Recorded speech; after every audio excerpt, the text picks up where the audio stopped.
You're watching Force 13's live streaming service.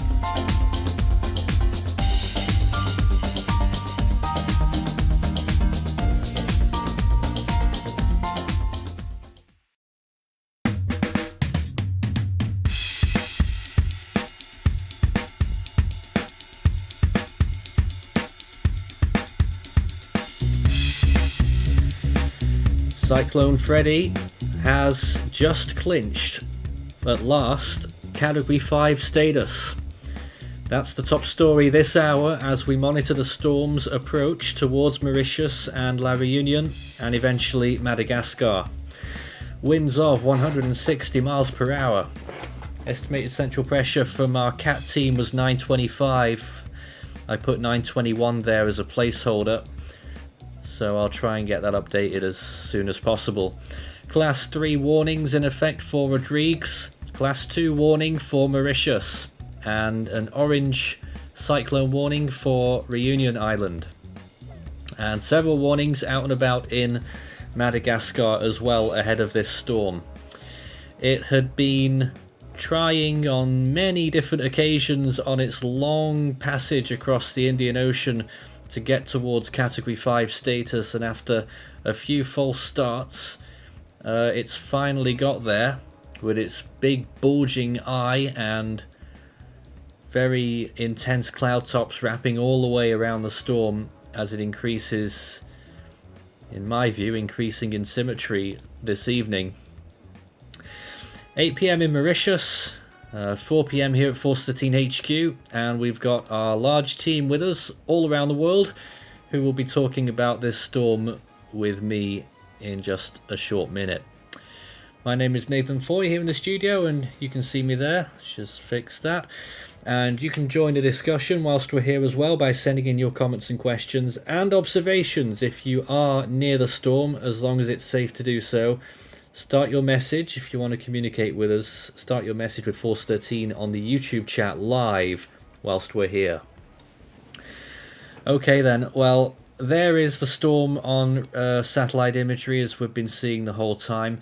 And we've got a lot of people who want to weigh in on this. But first, let's talk to someone who I believe we can access straight away. Soham, you were part of the decision making to upgrade this storm to a Category 5 in the last hour. What are your thoughts? Okay, so essentially what went down is that over the last few hours, the steering direction of Freddy has dramatically changed.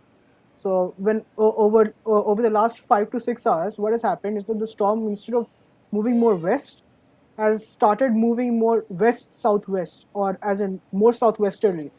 What this has caused is it has caused its storm direction to align more with the shear vector of the storm. In other words, shear has lessened over the storm even further. So Wow. what this has caused is that the upper level outflow that extends towards the South Pole has dramatically expanded in recent satellite frames. And that is what has allowed the high cloud tops, of at least a white ring on Dvorak imagery, to fully wrap around the southern semicircle of the storm. And that has allowed us to give it a T7.0 on Dvorak. So that makes it 160 miles per hour. In addition to this, the AMSU instrument, which is an instrument that uses microwave sounders to estimate intensity, got 133 knots, or around high-end Category 4 status, 6 hours back. So if you take into account the fact that the storm has continuously improved in infrared imagery and satellite appearance since that pass, it's very safe to extrapolate the final intensity to be Category 5 status, 160 miles per hour. So that's my thought. Look how clear that eye is in those more recent satellite imagery frames, and maybe curving a little bit more westwards in those latter frames there. You can see the small island of Rodrigues just on the south side of the storm. Best indication I've got right now is that tropical storm force winds are right on the edge of reaching the island. Let's just check distances from the island to the centre of the storm right now. It's 235 kilometres, so still quite a bit of a distance. The worry right now is that there's a 24% chance of hurricane equivalent conditions on the northern part of Mauritius. Kenneth, what do you think about that forecast and also your prognosis of the storm this evening? Sure. So I do the fix in the last hour and make the call of the 160 miles per hour, and it's currently very impressive, and it finally has a chance to further exometrize itself, uh, t- right now to a negative 70 to 75-degree range, a solid white range in the Vorax satellite imagery, which is the very major basis of the current intensity estimate of Category 5 status, 20-degree eye, very resounding stadium effect, and a very asymmetrized CDO, and the white ring very solid, especially in the past few hours, as well as the annual characteristics that retained since few days ago. So I'll talk a bit more about the microwave and the forecast. So let's have some screen share, shall we? Sure. 3, 2, 1, go. All right, let me try and find your screen. There it is. All right. So you can see in this microwave imagery, it's been very impressive, and finally have a very, you see, very symmetrized CDO. The hot tower, the main convection initialization is at the northern side, and you can also see the southern side is no longer having weakness. You see, even the black dot here indicates that the southern hour is also a strong eyeward as well. But you can see in the color scale, 180 to 190 degree range, wrapped around very solid, which is a very phenomenal for a Category 5 system, has not really been seen for like half year already. With such a impressive core, and also something side to know that let's shift to the mid-level relative humidity for an explanation. So mid-level relative humidity, which indicates what the surrounding humidity is like. You can see it is slowly climbing to like 50%. We assume it high because the sampling is really large. We can assume to be higher. Like 50 something percent is climbing the relative humidity, and you can also see the outer banding is starting to form some outer bandings, which it is losing its inner characteristics and it's expanding the outer banding because of the increase of the surrounding humidity. While as we talked about yesterday, the surrounding is still very dry, even with some dry intrusion as well. But as of now, the relative humidity also increased, which favored the outer banding formation, which Nathan also said that Rodrigues having some gale conditions and some shower, which the outer banding formation could also enhance the short-term minor impact of Rodrigues, because the outer band exists there.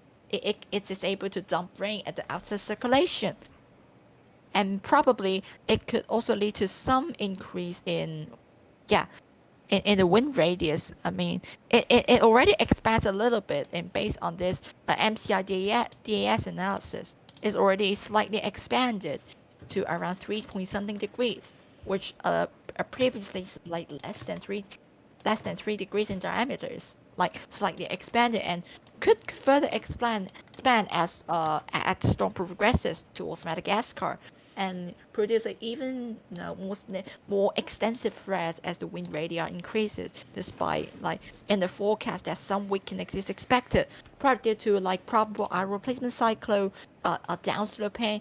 Despite pretty challenging to forecast how much is it, it's still certainly to do so in the next 2 days, but still will make it didn't. The slight weakening will turn things better though, as it which just means that the storm just expand inside and produce more extensive impact, and the core is already very strong Category 4 in landfall. With the Category 4, Category 5, in the core region, the condition is just very devastating to say, which preparation must be done as soon as possible. It should be done like have only a day or something left for preparation. So you're saying there that a Category 4 landfall in Madagascar is very likely now? Yeah, I'll say so. It is indeed likely to make a Category 4 landfall, especially our latest forecasting also indicates so, indicating a 130 miles per hour landfall. Okay, so that's what one of our analysts thinks there, Kenneth. A Category 4 landfall on the cards for Madagascar. For Mauritius, though, it looks like right now it will be another close pass, and I think they're quite used to that. We've seen so many storms in the past have all these close passes before in Mauritius, and it's another one that's going to be threading the needle a bit. If it does deviate southwards, we could be looking at some really destructive winds. You can see on that chart on the top of our screen there, that is the model ensembles. And you can still see that quite a large part of Madagascar is included in that right now. So there does appear to be a margin for error. And would you say that margin of error is more than usual at the moment, out to say day 3? Yeah, indeed, especially after the landfall over Madagascar, because the major uncertainty will be how much it will weaken because of the very high Madagascar terrain and uh and then the interaction with the land that could be some the vorticity can alter, or like there could be secondary vorticity because of terrain interaction, we don't know, that could significantly alter the initial condition of after landfall for Freddy. And well, yeah, that pretty much, when you have very different initialization, it of course it gives out very different outputs, and that's why the uncertainty increased after day 3. Yeah, especially not pretty much it's pretty average range in uncertainty, but I'll say the uncertainty is, yeah, it's like it's not as certain as we expect that. Then the before Madagascar, like since a week ago, we were very certain that it's straight Madagascar, but after Madagascar, it remains at the near average uncertainty. Unlike right now, it's like lower than average uncertainty. Yeah. Okay. Let's get some comments and questions. You can send them in live by starting your message with Force 13 all in text, and then I'll introduce the rest of the team here. First of all, how much ACE has this produced? Kenneth or Soam, do we know?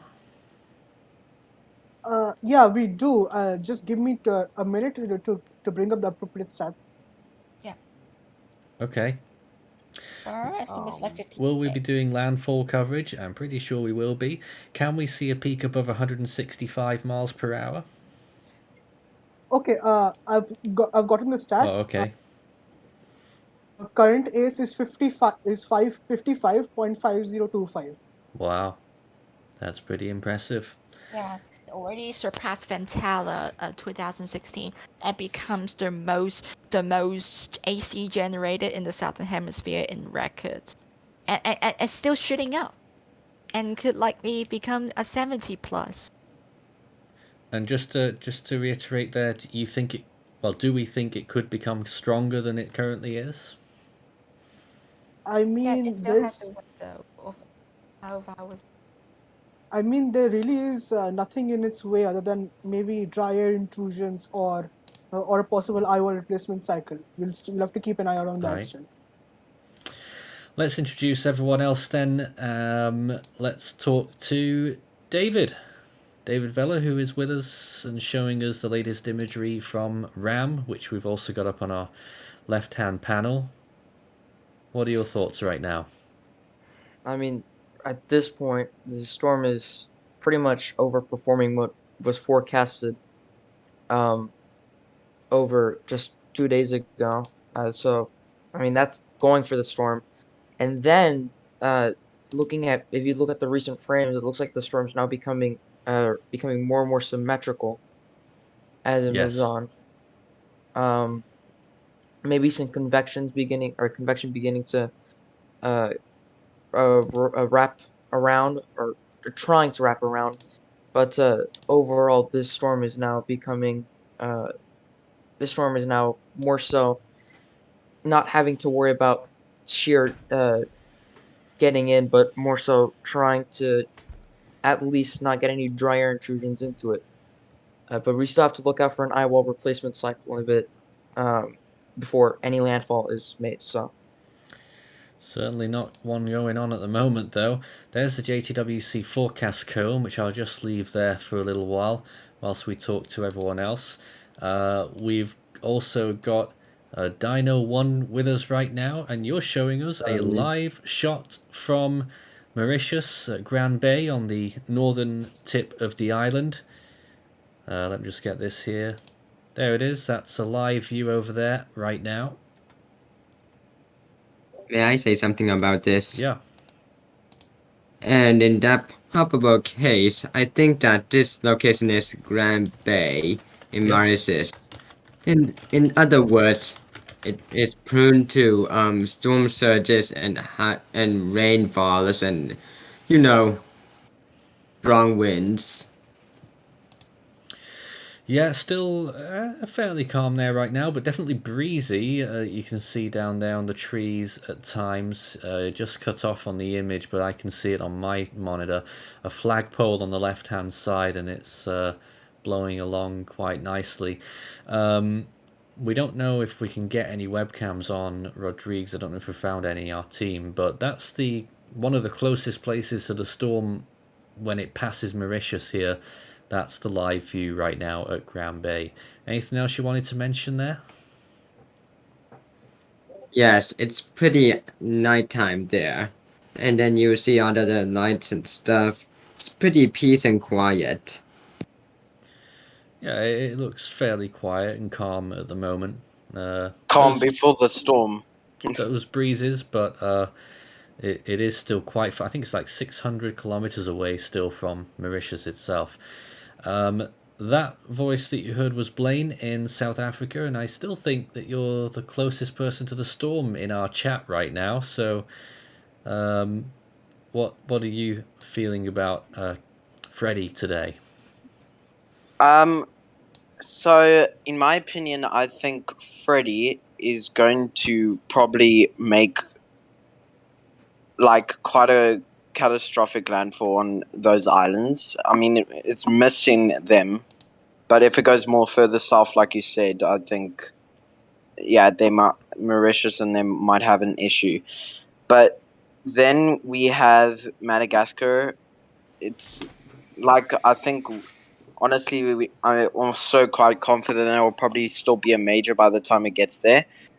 And at the same time, it's probably also going to affect the synoptic patterns for us. So right on Monday, we're actually getting a cold front, so bringing a half an inch of rain.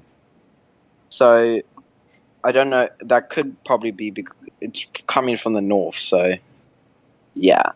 But I just think right now it is looking quite calm there in Grand Bay, but I mean, like they say, it's always calm before the storm. So it's still a good distance away yet. Yeah. And just look at the Meteo France map there. Let's take off that heading. You can see that it is expected to pass closest to Mauritius on around about lunchtime into the early afternoon tomorrow. That will be the closest pass of the storm. And then for La Reunion, that will be later on in the evening. And then on towards Madagascar the following evening. So that's Tuesday evening there. So I think the whole cold front is probably related to Freddy messing with synoptic patterns. So, I mean, yeah, it doesn't really have nothing really to worry about, but yeah. All right. That's my view. Sure. Yeah, so that's all I have to say right now. Okay. Nick, you've got a few images for us as well right now. Yeah, we're just looking at it develop in the satellite. I have the water vapor pulled up right now, and well, I mean, the dry air is definitely significant, but just the structure of the storm itself and the outflow that it has developed is just fabulous, to be honest. It's like it can definitely survive in these conditions. Shear shouldn't be all too high, if I remember. I don't have anything pulled up right now, but it is definitely in a pretty good spot for what it is right now. Yeah, indeed. Yeah, the sea surface temperature very favorable, 20 degrees Celsius. The mid-level humidity was just around the what the outer shape of the storm looks like. It generates its own environment and moisture bubble, and to maintain itself, so of course it successfully maintains itself at a very high intensity. And you've just got those warnings there on the left-hand side as well. Correct, yeah. I know down a few of the warnings. Some provinces may not be as correct for Madagascar, but you can definitely get a good overview of storm's possible track. So at least that's what the Meteor Madagascar had. Storm maybe around here-ish. You can see my cursor. Probably gonna head in this sort of trajectory, according to the Madagascar Meteor Service. Yeah, that's certainly conceivable. And once again, looking back on the right-hand side there, that illustration, what's that, 15-minute imagery you said from EUMETSAT? Correct, yeah. Wow, and it's certainly developed very well in that time. Did we get any indications, anyone, of eye temperature? I could try checking. I think there's a few 18.4. 18.4. Well, Yeah. that certainly sounds like a Category 5 to me, just off that piece of data. And last but not least, we've also got Chris with us right now, usually more often seen on our US operations, but you're here with us today. Hello. Hello. Yeah, I'm usually in there for U.S. operations, but I've been following the updates on the storm, and I thought, you know what? Why not join the team today as kind of person who's an emergency kind of preparedness person? Why not join the team and fill everybody in on what they can do to prepare for this, and how to stay safe during something like this? Absolutely. And what are you seeing in this right now that is probably the most dangerous part of this storm? What I'm seeing right now is it's something that a lot of Category 5s that I've witnessed is the sheer wind speed of these storms. It's hard to kind of put into words is when the winds pick up, everybody thinks it's the rain and the flooding that hurts people. It's a mixture of that, and it's also a mixture of the wind and all of the debris that's being picked up. In Category 5 storms, all of this debris is sucked into the air and gets thrown around. That's what injures and kills a lot of people in very high rated storms. It's also contributed to flooding, but a majority of it is the wind and the debris being flung around. So that's one of the things that everybody's really got to be on the lookout for. If you are outside, I recommend don't be outside, but if you are, I recommend getting somewhere that will protect you from flying debris and floodwaters. So preferably the upper levels. Chris, can I actually comment on what you said there? Sure, go ahead. So I would also, you can also like tell, I agree with you, Chris, because if you think about how tornadoes cause people to die, it's not usually the rain, it's the wind that causes those type of things. But like also the rain and stuff just adds to the misery. Oh, if yeah, that makes any 100%. sense. Yeah, like it's. Sorry, go ahead. Yeah, so it's just going to be. I don't really think it's going to make so much of an impact on Mauritius and La Reunion, those islands, but I think Madagascar is the main threat right now in terms of landfall. So it ultimately depends where this storm goes with landfall, honestly. Like if it landfalls where it's supposed to landfall, then I just hope that yeah. Go ahead. Yeah, it's basically we can never be certain 100%. So, Sorry. like a lot of the models, I was actually seeing that GFS actually updated their models, saying it's gonna go a little bit into Mozambique, like past like northeastern South Africa, but it's probably just gonna be a bunch of thunderstorms by then. Well, at the moment, it looks like we might be seeing landfall near Beira in Mozambique, potentially. Just want to look at this cone again, and you'll note that Mauritius and Reunion there are under tropical storm force winds on that forecast. All those radials, those outermost radials, are the tropical storm force winds. That's 65 kilometers per hour and higher. The middle one, looking inside there, that's the 50 knot winds. So that's approximately 100 kilometers per hour sustained winds. And the innermost dials there, those are the hurricane equivalent force winds. And you can see they stay off Mauritius, but there is a 24% chance that those hurricane force winds head further south and strike Mauritius right now. If I Yeah. may add something Chris? to that boy about the winds. Yeah. With winds like this and with the wind speed you said, it is very, very vital that people are indoors and are somewhere away from windows. And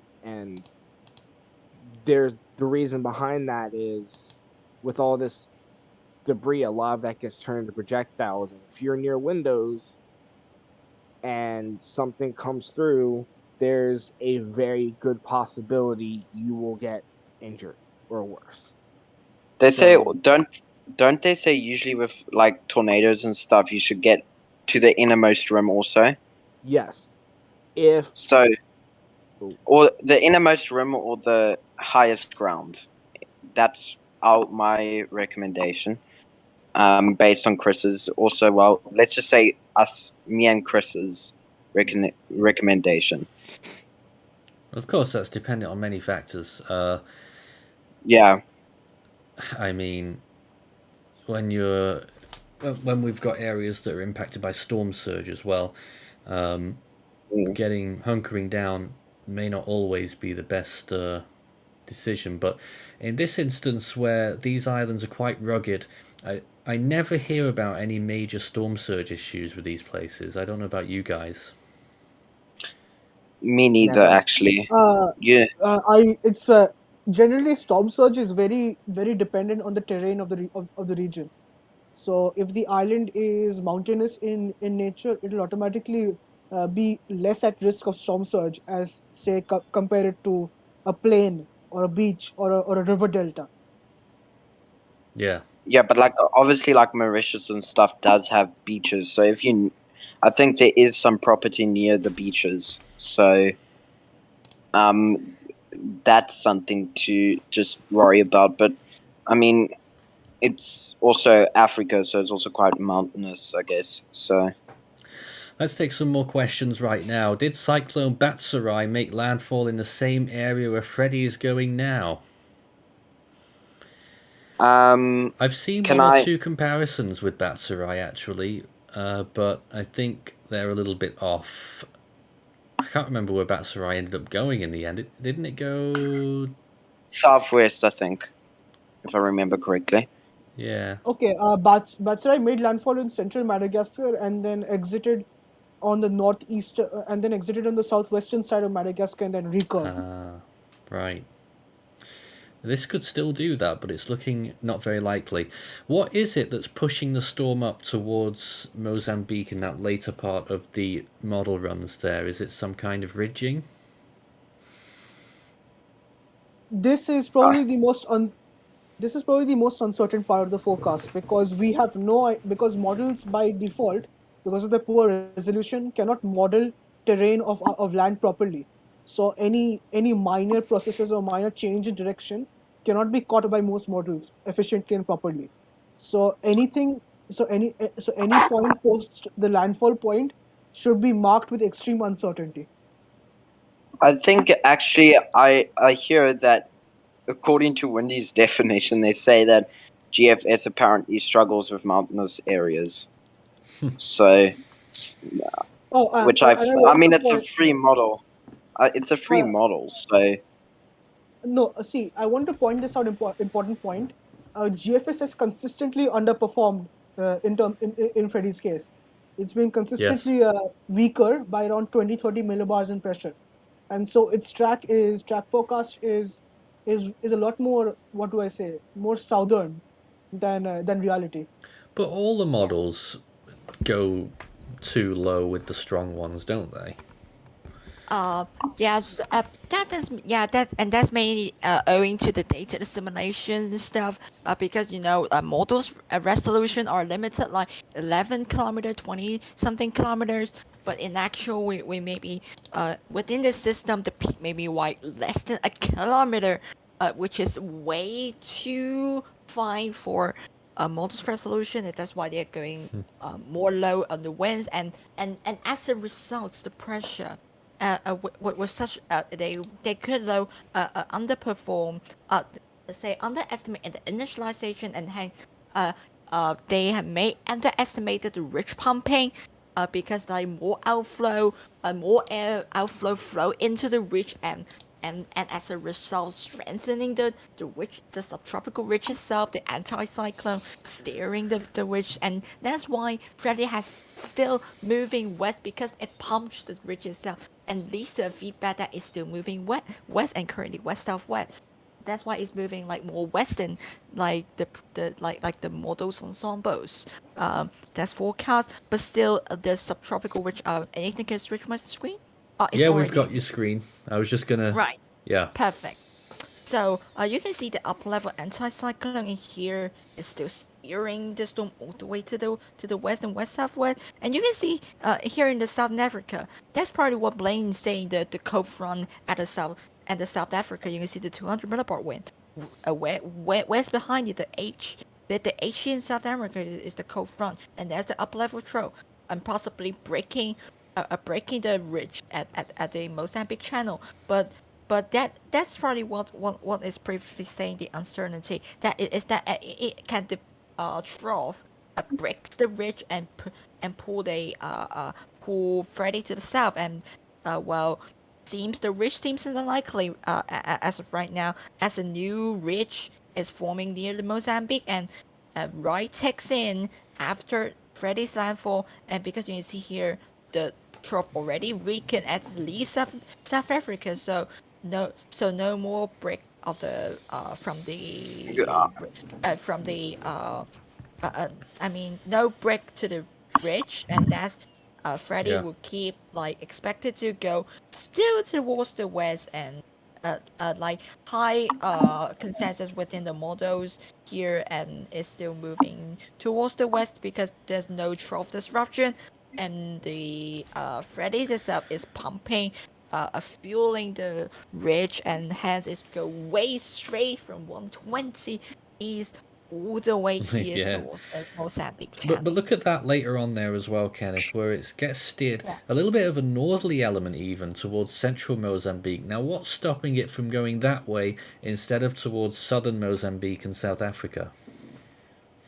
You see here the 200 millibar wind. You can see apart from this weakening up anticyclone that followed Freddy all the way to Madagascar and here to say goodbye. But however, you can see here a new ridge forms here. Right. After the trough, you can see here a new ridge subtropical ridge formed near the southern Mozambique, and which gives a northwesterly It does. and bring us back to like 20 south and go to the Mozambique as the more central northern part of the Mozambique instead of dipping towards the south. And into Kenneth. Zimbabwe as well, where there could be significant rain amounts. Kenneth, I'm sorry, but can I please make a comment on what you were saying? Like, I think also I was looking at the whole forecast and stuff. The pressure and stuff is going to be quite low. It's already quite low here. It's I think 10,007 millibars right now, which is quite low. So yeah, I just wanted to comment on that. But yeah. Sorry. No Anyways, problem. Let's see if we've yeah. got some more questions here. And we actually got a few here about what does ACE stand for, guys? Because ACE is called accumulated cyclone energy, which is a measurement of the tropical cyclone energy production, and yeah, it is another indicator alongside intensity. and Apparently, is it true now that this is the highest ACE-producing storm in the southern hemisphere on record? This Indeed, is it true. is. It already surpassed Fantala. It passed So- Fantala like 12 hours back. So Fantala Not was sure, the guys. highest until now? Yes. No longer it is. Right. Freddy already is. Yeah. I just have a question. Sure. Is I'm considering that, is this like in the northern hemisphere, has there been storms with more ACE or Yes, for there sure have it been. is. We have Ivan. We have the highest IOK, which produced like 85 ACE. I was Which is wondering how still much that probably was. Yeah, it's like around 85 Exact for IOK. exact amount is 85.26. Yeah. Thank you, Wow. thank you for that. And I it's actually, helpful, Fred. Yeah. yeah, I Yeah, actually learned something new today. That's cool. Some to more hear. comments here, and please send them in. It is an open forum. Are the clouds to the west part of Cyclone Freddy? Are we talking about the ones that maybe those storms over Madagascar right now? I suppose that might be what we're referring to. You see what's going on there? You've got Freddy, then a dry area, and then quite a line of storms over Madagascar there. That's Yeah, I think I'll let Kenneth explain this. yeah. Well, that goes to some vorticity and upper level wind things, I guess. If you wish to explain what happened currently over Madagascar. It's Isn't it? if I were to simplify it, it's because the wind flow of the region is crashing straight into the mountains of the storm, Yeah. the mountains of Madagascar. So they are being pushed up into the air. So this is causing thunderstorms to develop over the region. Yeah. That's basically in simplified terms. Interesting. I want It's- to ask a point, Soham, that I've just seen the 200 millibar wind and the 850 wind. Yeah, the flow is it's pretty much in the 200 millibar wind is currently flowing towards the Madagascar terrain, and yeah, there's convergence right there. Kenneth, I'm just asking, wouldn't it also be, would the Mozambique Channel have something to do with those thunderstorms also? Or- Not really. No. This is purely from terrain. This is purely terrain induced. Yeah, or graphic rain stuff. Yeah, There's the which view. frequently happens. Sorry, there's the view once again at Grand Bay in the northern part of Mauritius. Met Baden Henriksen is there right now, saying that they're there and that everything is quiet. Prince Killer says, do you know how many miles Freddy has travelled? I believe somebody calculated it for us. Let me go and see if I can find it. I think I saw quoted it was about 10,000 kilometres. Jeez. Is that That's right? like I think that's actually like probably the radius of South Africa. Oh, more than that. Yeah, probably. Way more than that. I mean, Okay. South Africa's So, quite huge. Okay, I so- just checked. A fellow user in our contributor hub that calculated to be around 10,500 kilometers. Wow. I think the record set by Hurricane John, if that is the record, don't even know, I think it is about 10,000 miles, I think, which, of course, is like 16,000 kilometers. I have a question. Ah, Chris? Yeah, is anybody able to like break down like kilometers from miles per hour so I can figure out what the wind speeds are? Because I don't understand Yeah, kilometers. for miles per hour to kilometers per hour, you times 1.609. So usually for you want to say 160 miles per hour equivalent to Yeah, Yeah. equivalent. 260 kilometers per hour. Yeah, right use now. 260. All right, so kind of wanted to add on a little bit. It's a thing of, and this is coming from experience from someone who's been in like high category storms. Listen to your local government, listen to the local people on the ground, listen to what they say. If they tell you to evacuate, evacuate. I'm pretty sure everybody here agrees with me on that. We don't want people going out and trying to gather data if you're not trained to do that. If you're not trained to go out and do stuff in storms, don't do it, because you only put yourself at risk and then whoever else you're with at risk. It's better to let the trained professionals handle this, and if your local government tells you to evacuate or your authorities tell you to evacuate, evacuate. That's one of the biggest things that has been noticed with a lot of storms here in the US and abroad. People don't listen to evacuation orders, unfortunately, and that's how Yeah, a lot of casualties happen. I think that actually happened with like what is it, Hurricane Yvonne or something, and then Hurricane Sandy came along, and because people were just not listening to evacuation orders. Yeah, I was And alive for Sandy. Yeah, there was yeah, like sorry to cut you off, Owen. There was yeah, it's nobody fine. when Sandy made landfall. Nobody listened to the evacuation orders. That's why. That was a very complex situation, though. Yes. Yeah, that is well, fair. it's also because the just people were just like, this is not gonna happen again. Like the whole what was it, Hurricane Yvonne or something that came before that was not as bad Irene. as they were thinking. I think it was Irene, probably. Anyway, got some more comments here. Chris Ochieng says, hello from Grand Bay, Mauritius. Very peaceful and quiet here for now. Lots of people are out today shopping and getting ready. Some schools have cancelled learning already for tomorrow. Air Mauritius and many other flights have already been cancelled and postponed. And Valerie lives close to Grand Bay. Until now, the weather is very good, they say. No clouds and a very light breeze, but really worried for tomorrow.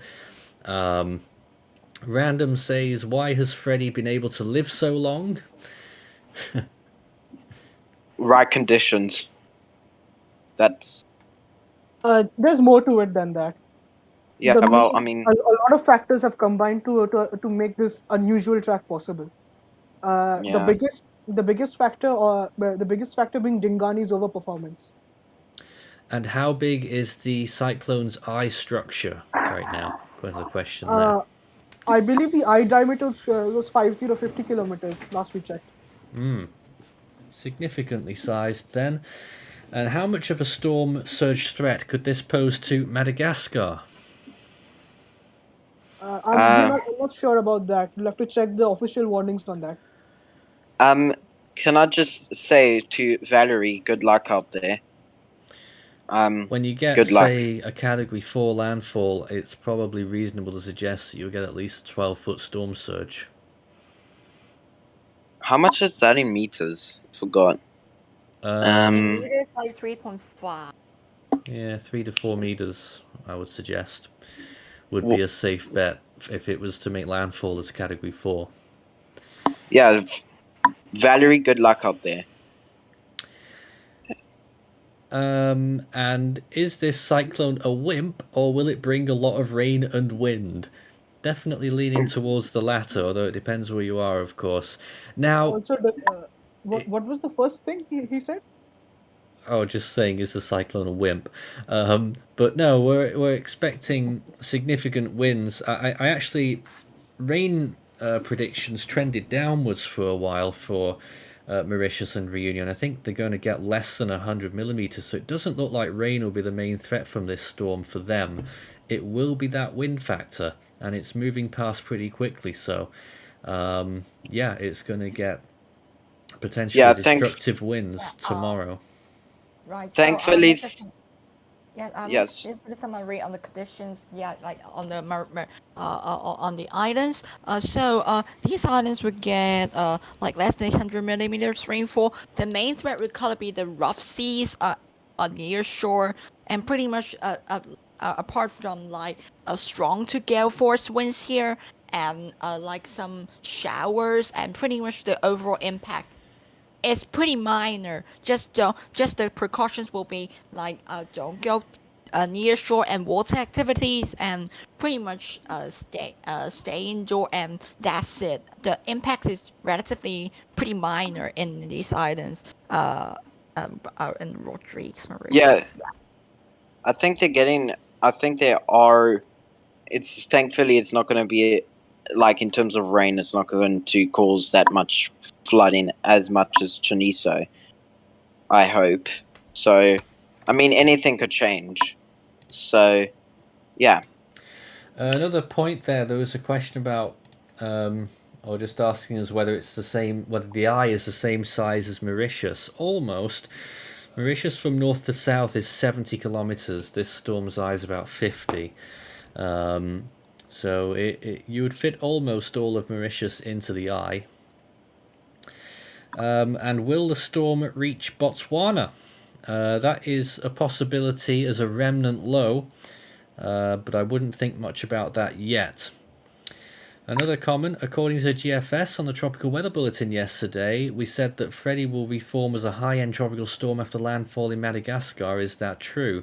We're probably showing the GFS long range, and to be fair, it probably will remain a tropical storm through Madagascar and into the Mozambique Channel. I'm not going to be surprised if it reaches past that, but I think it will hopefully stay tropical storm by the time it gets to Mozambique. Well, these are live pictures of the storm right now, and let's cross over to another of our stalwarts here. Ethan, welcome aboard. Hello. So, I imagine you're quite surprised to see this development this morning as you wake up? Yeah, a little bit. Whenever I went to bed last night, it was sort of weakening off from its brief near Cat 5 tint. Maybe even got to it, depends on who you ask. But either way, the storm is without a doubt a Category 5 now. I mean, just looking at the latest image, the CDO is very well organized. The eye temperature is up to a 19.4 degrees Celsius eye. That is, I can't say I haven't seen something like this in the Southwest Indian Ocean for some time. I remember just thinking of past storms. Salida comes to mind that we've seen this intensity. Trying to think of more, and I can't really say that we've seen something like this in this area for a long time, Nathan. How would you compare it to Fantala? Oh, Fantala? Well, first off, Fantala, well, I guess I'll pull up my radar scope application to give like a more accurate depiction of what I'm trying to say here. So, when we're looking at Cyclone Freddy, Cyclone Freddy is up over here. Whenever Fantala was peaking, Fantala was up in this area. So Fantala was a lot further up towards the north and had a much different track. Structure-wise, though?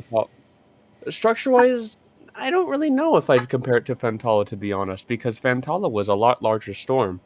And to be honest, this doesn't really have any comparisons to Fantala as far as my comparisons go. All right, then. When was Fantala? Sorry. So that was April 2016. Thank you, Ethan. I'm just trying to think of a storm that I can actually compare this to. It's hard because it's not every day that you see like a storm like that looks like this in the Indian Ocean. Normally they're a lot bigger than this. And usually you expect to see something like this in, the Pacific or maybe the Atlantic. This is more of a classic Eastern Pacific, Central Pacific long chapter storm. Yeah. It almost. Yeah, that is really what the storm reminds me of. Whenever you think of East Pacific storms, you think of Guillermo from 1997, Darby from 2021 looked like that, I would say. Your favorite? Even at one point, Linda looked like this at one point from 2021. Wasn't Cyclone Bash Strike quite similar in terms of path? Well, not in terms of path, yes. but Batsarai was in a much different environment in this, and plus Batsarai was a lot larger than what this storm was, and got a lot closer towards those island areas. Mauritius and Reunion. This is not going to be a storm like that for those areas, but of course think- the biggest impact that we had with Batsarai was in Madagascar, and we could be seeing something pretty similar or worse than that. It's hard for us to say exactly what's going to happen in Madagascar, but the best news that we can give is prepare for a big storm there. Well, we're still looking I at a think close it's- call here, and I just wonder, Ethan, as you look at those pictures, is it a slight westward jog, if I could call it that, or a little bit more of a westward trajectory in the last few frames there, and that might be some good news for Mauritius. I don't know. I think it's pretty much on track at this point. The track forecast, as far as things go, in the next 24 hours, if memory serves me correctly, I'm just going to pull up the track guidance that I have. The track guidance up until Madagascar landfall is remarkably in good agreement. You can see here on this RAM plot, Nathan. Wow, look at that agreement. Models are pretty sure on where the storm's going to go. I mean, it might take this very slight deviation every once in a while, but for the most part, the track forecast is pretty much set for the storm, which is some really good news. But, small differences in mileage means a lot for Mauritius right now. Yeah, absolutely. And you can see on the CDO right now, I'll go to the latest image. There's the island of Rodrigues, just to the south of the storm. And I wish I could, but I can't zoom out on this imagery. Well, I've got some imagery here showing the wide view, and you can see Mauritius and La Reunion down there near the bottom of the image, and just how that storm is getting closer and closer. If we zoom in a little bit more, you might see Rodrigues. Oh, you can see my mouse. That's good. So there's Rodrigues. That's 235 kilometers from the center of the storm right now. And then on to Mauritius, which is about 650 kilometers from the center of the storm. And I do think it has just turned a little bit further westwards than it might have done. That might just, prolong it a little bit more before it drops down again and ends up going in towards Madagascar. Interesting. Let's try and just, whilst I'm on this particular source, see if we can take a look at some infrared from this view. There Nathan, it is. Yeah. I just wanted to tell you there's actually right now, what a coincidence, a westerly wind because of those cold fronts coming in. Right. Fun. Yay. So this is a question that I would like to ask you, Nathan. Do you personally think it is a Cat 5 right now? Yes, I pulled the trigger on Ticos before the cat did later on today. I ran with Category 5 at my, 13Z update, so... Yeah, But dare I say, on the latest satellite imagery, it does appear that ever since that we made our Category 5 call at 15Z, which was about now 2 hours ago, dare I say, but this storm has maybe intensified a little bit. Oh, right. Maybe get up to 165 miles per hour. Soham desperately wants to pull this image. Yeah, Nathan, can you show it? What's this? Ah, you're showing... Yep. Yeah, this one, that's some desperately wants me to post it, and here it is. Could we... And the very axis-symmetrized, the white rain, which signifies negative 70 to 75 degree rain, you can see, wow, pretty symmetric, and with little hot towers at the northern side one and the southern side, dual coupling, roping the system, which is signified that it's a very mature axis-symmetrized system, all-round first rate. Yeah, it definitely still developing at this rate that even with some subjective adjustment to the estimate, like 165 later on, it's still definitely possible. Absolutely. At this rate. I think actually right now I could actually send an image of sea surface temperatures. Do you want me to do that, Nathan? We could have a little look. Also, I have a question for our team here. Please tell me that the JWC have overridden their 12Z estimate. They overrided from 140 to 30. They overrided downwards from Category 5? Yeah. What? Why? Yeah, shocking to you. Your JTWC right now are at 150 miles per hour for the storm. Yeah. Yeah. That doesn't make any sense at They've all. been baffling through the whole storm. In the discussion, Ethan, there's a little extraction. Animated multispectral satellite imagery (MSI) depict a fairly symmetrical system with relatively ragged banding at the northern and southern peripheries. TC Freddy shows signs of slowly expanding eye, which indicates a weakening.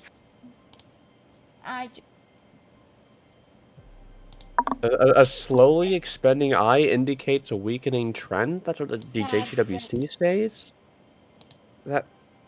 What?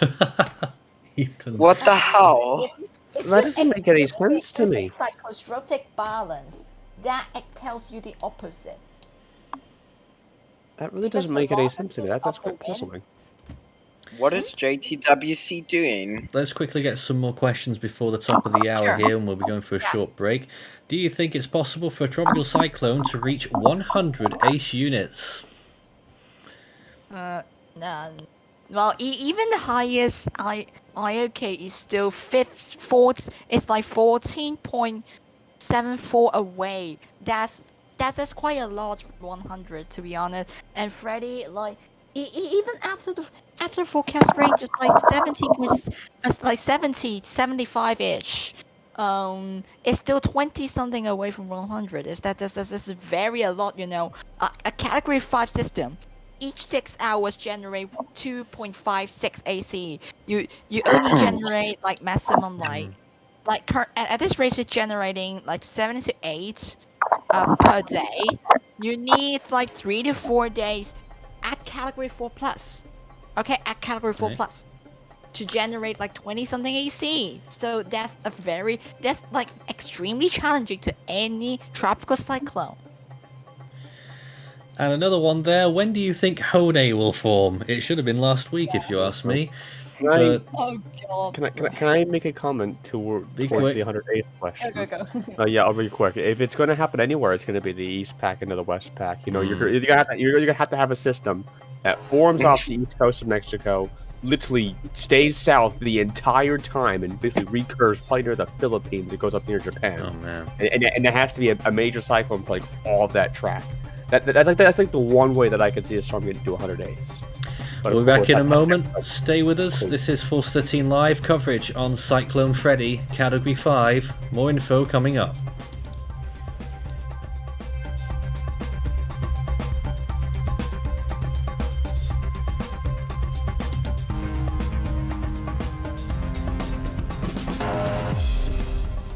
Our live coverage will continue in a moment.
You're watching Force 13's live streaming service.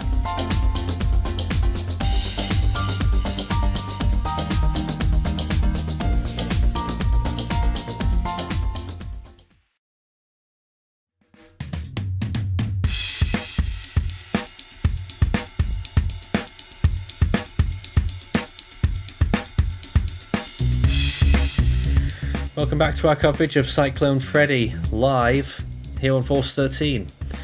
160 miles per hour, it clinched Category 5 status just a couple of hours ago after getting so close on many other occasions.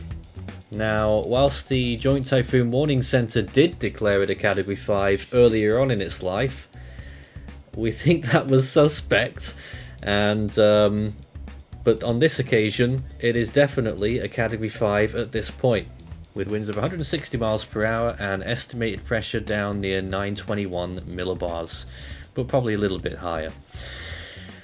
Class 3 warnings in effect for Rodrigues, Class 2 warnings for Mauritius, and cyclone warnings for La Reunion and parts of Madagascar already.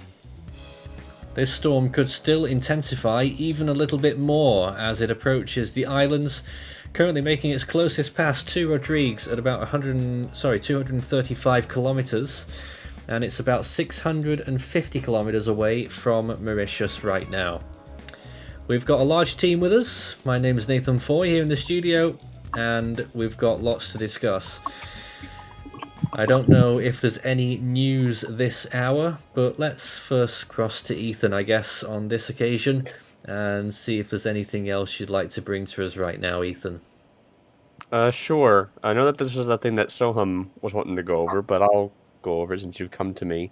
We've actually got some news from the Joint Typhoon Warning Center. They've actually did various amounts of overrides to their intensity estimate in the past 24 hours. So the first thing that they've done is they've overridden the 0Z point, which was, get my math correctly, this was now, 17 hours ago was 0Z. They have overridden that point from 155 miles per hour to 160 miles per hour. So that point is now a Category 5. The 6Z estimate remains the same, and they've overridden the most recent estimate, which is the 12Z1, from 150 to 155 miles per hour. Still isn't any better, though. Should be a Cat 5 if you ask me. But there we go. There's some overrides that have occurred from the Joint Typhoon Warning Center. So they're getting in the right direction. They're just a step in the right direction. They're not fully going in the right direction. I don't really know what to say about all of that. We've got all of the people that we had in the last hour, but two others who are with us right now. First of all, I'd like to say hello to Jack. Hello. Hello. And we also have Lucas Gonzalez, and it's your day of birth today, so congratulations on that. But what a day to spend it on with this storm reaching Category 5 status. Indeed. I mean, I've been tracking this storm for the past couple of days, and I'm honestly just beyond surprised on that it managed to form in the Australian region, cross into the Indian Ocean, and just maintain its intensity while it moved towards the west and just, make its close pass to the islands of La Reunion, and even maintaining Category 4 intensity and reaching Category 5 status.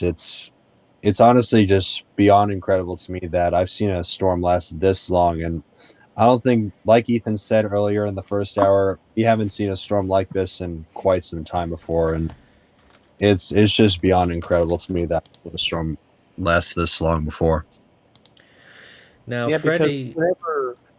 Go ahead, Nathan. I was just going to say that Freddy has been active since the 6th of February. It's been a Category 1 or above since the 10th. That's 9 days. And it's been at Category 3 or above since late on the 14th. That's over nearly 5 days. It's been Cat 4 plus for 4.5 days now. And how many different peaks has it had so far in its life on the official account? I'm just going to count them. 1, 2, 3, 4, 5. Only 5 actually, but it's probably more. Yeah, and you know, there's absolutely reason to believe that this storm will weaken sometime in the next 24 hours. It might even gain some more intensity. No, surely Again, not. after that weakening phase, as it approaches Madagascar, conditions certainly favor it. If we look at the RAM plot that I had pulled up earlier, which I unfortunately closed because I'm an idiot. But if we look at this, Nathan, Take your time. you can see we're really forecasting the storm. Where's the HWC count? I can get an idea of. So we're forecasting the storm to come ashore in around maybe 2.5 days. So keep that in mind. So basically we're forecasting a landfall probably around 18Z on the 21st. That I'm not gonna give it an exact landfall time, but that's what we're seeing for But late at around. night local time. Yeah, you can see here the 21st at 18Z.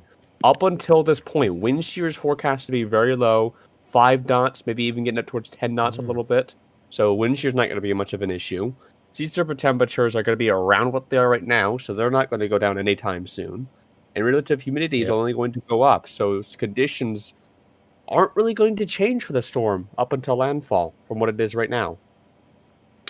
That's really fascinating because usually you would expect, and maybe not fully expect, but you would think that perhaps it would start a weakening trend round about now, and that's what we were thinking for a good while, weren't we? That it was going to be a gradual weakening trend from, well, a peak that it would have had 2 or 3 days ago. But here it is once again, stronger than ever and closer than ever to the Mascarene Islands. And you think it could, well, we are thinking that it will maintain Category 4 intensity up until landfall now, but dare I say that it could be even stronger? That's a little hard to say, mainly because Madagascar's very nature means that the storm, that the terrain itself can transport cold, dry air from the north down the mountains towards the sea. So this is a phenomenon which we call downsloping informally. So what this can do is that it can force dry air into Freddy and weaken it before landfall. Now, how much it weakens before landfall is up to interpretation, and that's uncertain. So, but you should expect some sort of weakening before landfall. All right, let's just refresh this particular image and some of the other ones because there's probably new images now. Well, that's the latest there, and you can see just how the storm has just made its closest approach to Rodrigues. It's just starting to move away on the other side westwards, and still getting very close for comfort towards Mauritius. Now, as you can see, a lot of people said last hour that they are in Mauritius, mainly in Grand Bay, and that it's quite calm.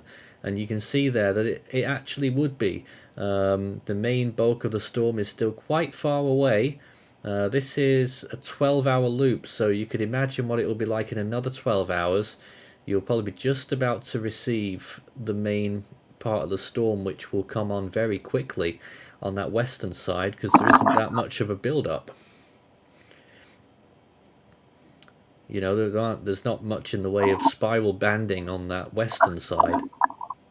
Could anyone on the on our team know that a lot of people, well, might not know where this is, but does anyone know where Mateo France's technical bulletin is? Because I'm wanting to get an idea of what they're forecasting for the landfall intensity.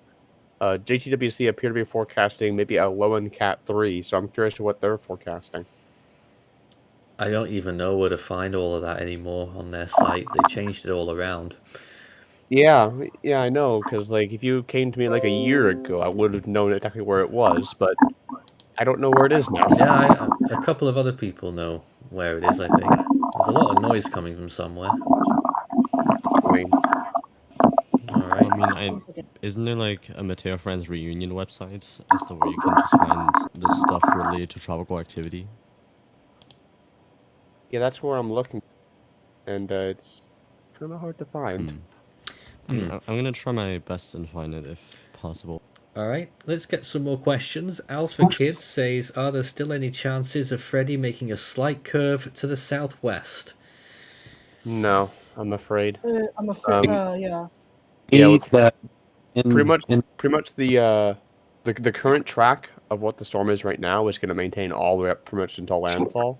It might wobble a little bit, but we're pretty much certain that this storm is going to remain on its current heading up until landfall. Lucas, you wanted to say Yeah. something? It Yeah, looks and that- yes, I'll let you and ma- also I- Lucas first, please.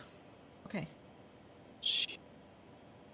It seems like in the past couple hours on cell imagery, it looks like it's moving in a west-southwesterly motion. Yeah.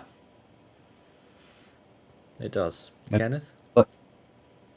Go ahead. So, so I have two things to add. First of all, the southwestern jog now, just a stronger Freddy only leads to it going more further west than what is of the guidance. Just slightly, but yeah, noticeable a bit of west because yeah, the ridge pumping phenomenon.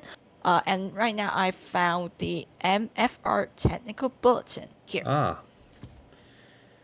All Can you right pull up then. my screen? Kenneth's found it. Let me just get to your screen here. There it is.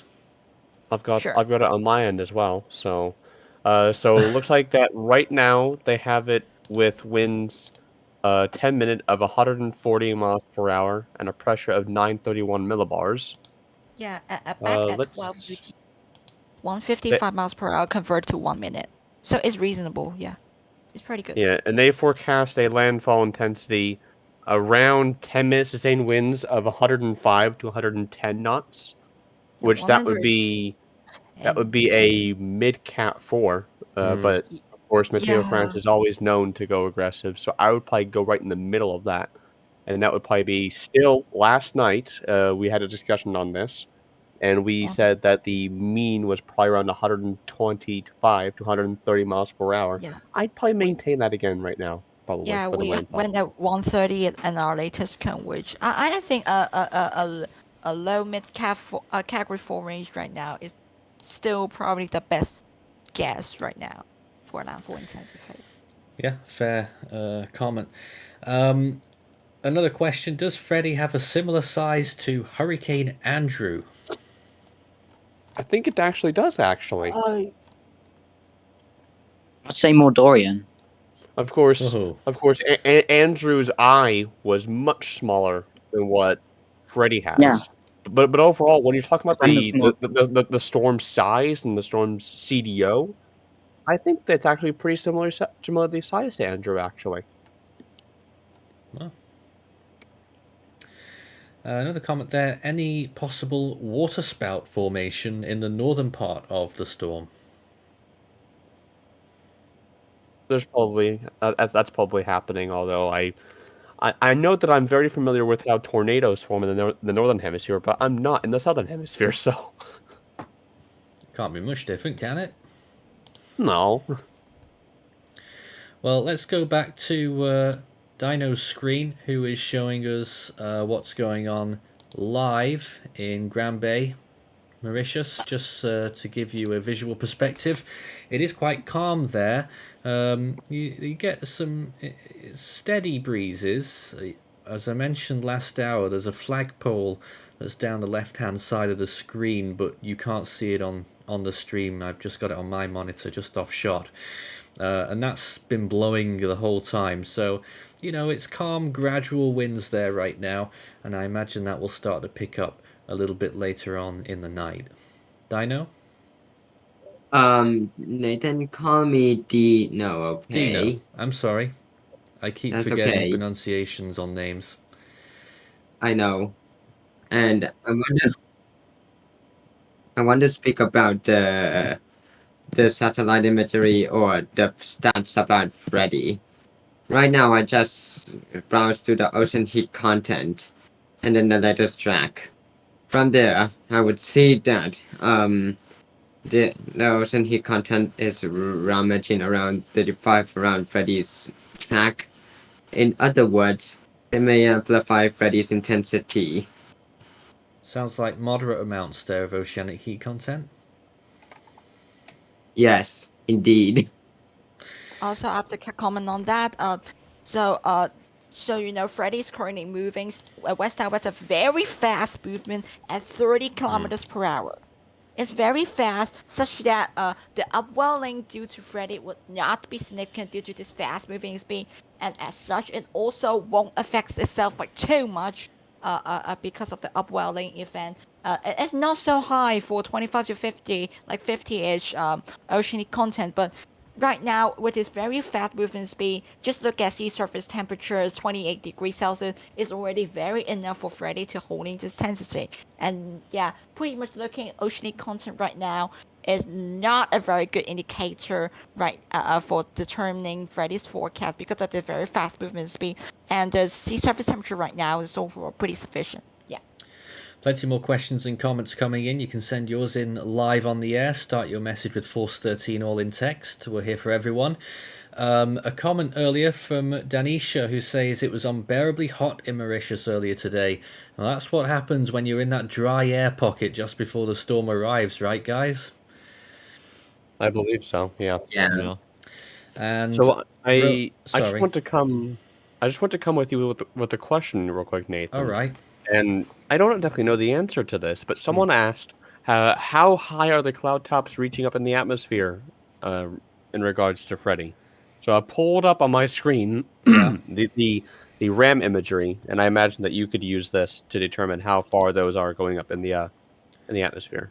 It does depend on a few factors, but usually when you start to get those minus 80s, that's probably at least 50,000 feet into the sky, maybe more, but I couldn't tell you for certain. But there is a product out there, and I can't remember which site it's on, that does tell you the heights. I think it might be one of the Navy products.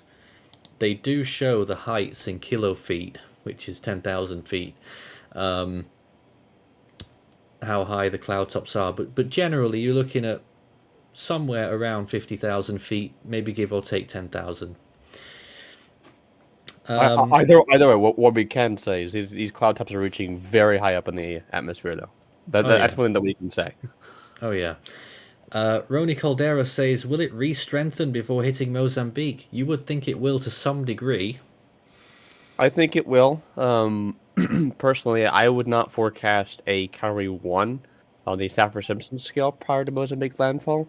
I know that we had a massive discussion on this again last night, where there's a lot of uncertainty with its intensity once it gets to Mozambique. We know that it's going to be at least a tropical storm, but the question is it a little bit weaker than that? Is it a little bit stronger than that? We don't really know, but one thing that we are saying is we want to wait and see how the storm looks whenever it emerges off of Madagascar. Madagascar is a very mountainous nation, and tropical cyclones plus mountainous islands, they don't mix very well. I would like to add to Ethan's comment there. We also know. I'll reiterate what I said from the previous hour of coverage, that models don't resolve land terrain very well. So they can easily underdo the detrimental conditions that can come from land interaction. They can also underdo any dry air that might be modeled from the terrain of the storm or onto the Mozambique Channel. So these two factors make forecasting anything beyond maybe 55, 60 knots very uncertain for the storm in the Mozambique Channel. I'd like to thank A Moment of Lovely for your comment and support for us today. And if you are feeling that way inclined, you can help us in that way to keep our coverage improving all the time.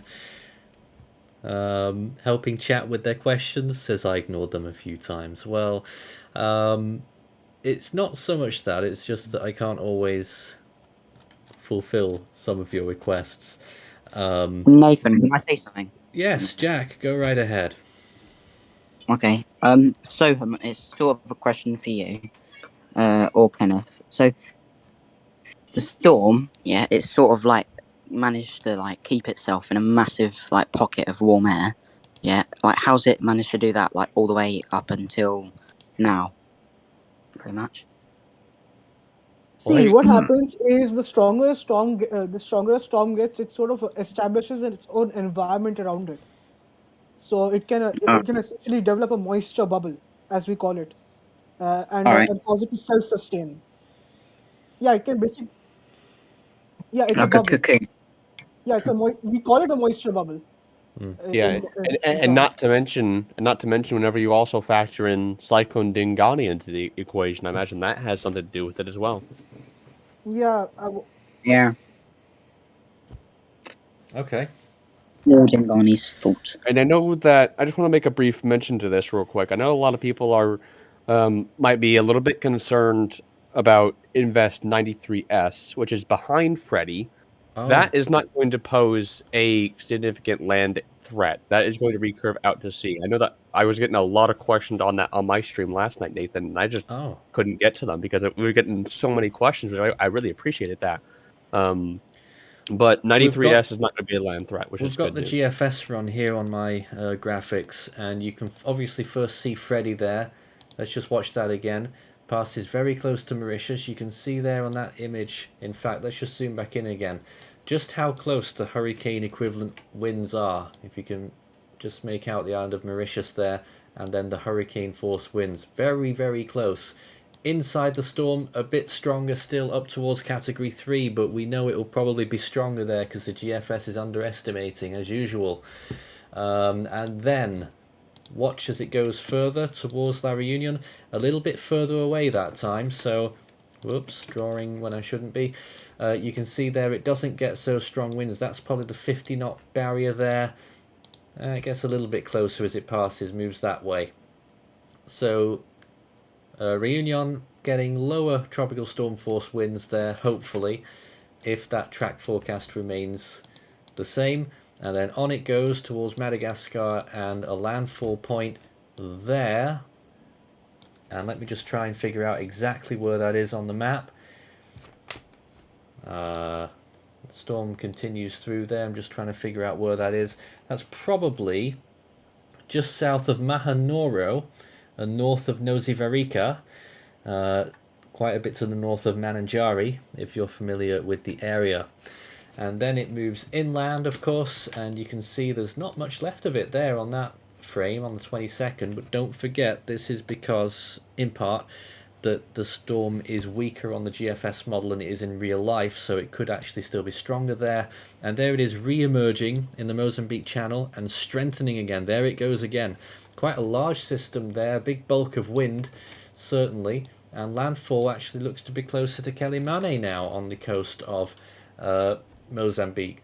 So that would be interesting as well, and it continues inland and dies off. What happens to that other system? So it's already visible. You can track it right now. It's there. Not sure exactly on the position of that, but it's more towards the Australian side still at the moment. And let's track what happens. You can see it moving along there. Sort of loses its way a little bit here, but eventually it does get a little bit better, and you can see it starting to form. There it is, tropical cyclone. Doesn't get any stronger than tropical storm status and stays far, far away from the islands. Rodrigues being there, so far away it shouldn't affect any areas, and a straightforward recurvature. Let's hope, because that's what we were supposed to be getting with Freddy, wasn't it? Yeah, I know that you and I talked about this a while back, Nathan, and that the GFS, whenever Freddy was forming, indicated that the storm would recurve down near Perth, Australia. Oh. Of course, that hasn't happened at all. No. And that's why things change, and that's why we have to keep paying attention to every deviation in the models. And the models, you know, they have, especially when you go further out in time on the time series forecast there, more and more and more variables get thrown into the mix, and the confidence takes a nosedive, doesn't it? Do any of our screen sharers want to bring anything to our attention right now? Don't know if they do. I know that Kenneth... Oh, you kind of see the temperature map? What's that? Yeah. What did you say, Ethan? I haven't been able to find a sea temperature map for the Southwest Indian Ocean at all. or no, it's an ocean heat content map that I Yeah, haven't been able the to find. OHC. All right, let's try and get some more questions here. This one will be a simple one for you guys, I think. Falco Lombardi says, why do systems in the southern hemisphere rotate clockwise and systems in the northern hemisphere rotate counterclockwise? Right. So, Coriolis. right. I'll answer that. Hello, So Coriolis. it's basically explains with Coriolis force. So what is Coriolis force is because of the velocity. At different latitude, the velocity of the Earth's rotation differs because of a different radius. It has the same angular velocity, but this actual velocity at different altitude different. This creates a force that at northern hemisphere, as the wind moves away, and northern hemisphere as it moves away, moves from the north, it turns right, and the southern hemisphere it turns left. So in here, like for say the wind's coming from the equator, it turns left. In the low pressure system, the pressure gradient you flow directly towards the center, right? In the cyclone, like the air flows from high pressure to low pressure. So if directly say okay, it flows straight to the center, but no, you have Coriolis force. So in the southern hemisphere, as I said before, the air turns left. So if it turns left, it creates overall then a clockwise rotation in the southern hemisphere, and that's why in the low pressure system in southern hemisphere it rotates clockwise and vice versa for the northern hemisphere. All right. I think I've fallen behind with all the comments. There was a lot that came in not long ago. Let me just go and grab some again. Right, Zafar says, is Freddy moving a bit more southerly in the latest frames, Ethan? What are you looking at there? Maybe a little bit. It might be moving a little bit more southerly, but like I said, I think that it's just more so just a wobble. The general picture is the storm continuing its generally west-southwest movement up until landfall Madagascar. Looks like it. And another comment there from Czech 001. What is the wind shear for this storm? You said it was quite low and dropping further towards zero actually soon. It's not going to drop quite to zero. Yeah. It's going to get very close. But right now, wind shear is probably around 5 to 10 knots over the storm right now, and it's going to be around that level up until landfall in Madagascar. So conditions aren't really going to change very much at all. And what about sea surface temperatures around the storm currently? I'm pretty sure it's around 27 plus. Yeah, it's skirting around. It's skirting at the 28-degree area. All right, so that's pretty decent. Just looking at another comment there. Abdel says, as we are in the highest part of Mauritius, getting some rain and wind gusts. And they think the cyclone will be gone from Mauritius by Tuesday afternoon as it's moving quite fast. A little bit later, I think. It'll be the evening time, I would imagine. Yeah, the good thing about this storm is that it's moving quite fast and it's not very big. So for the island nations, at least, Mauritius, Rodrigues, and Reunion, this isn't going to be a lasting impact event. It's going to be, it's going to come through, it's going to do what it needs to do, and it's going to move out. So it's not going to be sitting around for a long time. And Angel wants to know about satellite images and where to find them. Yeah, so we have various sources for satellite imagery.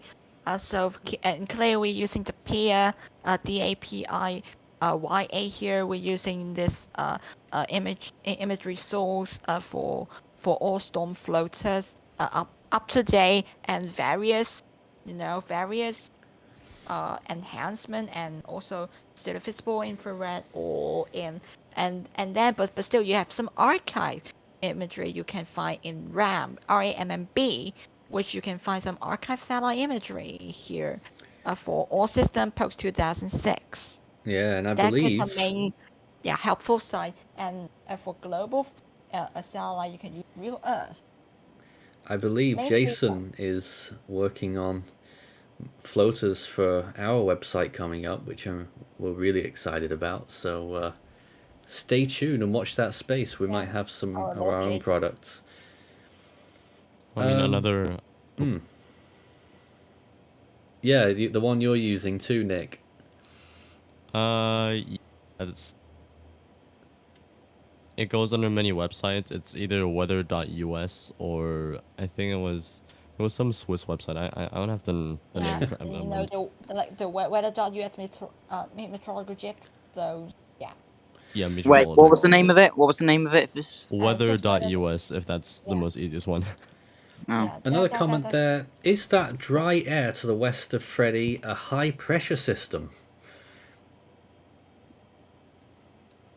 I don't to the have west? any. I don't have any oceanographic charts open. So Can you reiterate the question? Well, there's that big dry air pool to the west of the storm, and they want to know whether it's high pressure. So in here so I'll explain a little bit. So the entire dry air pool.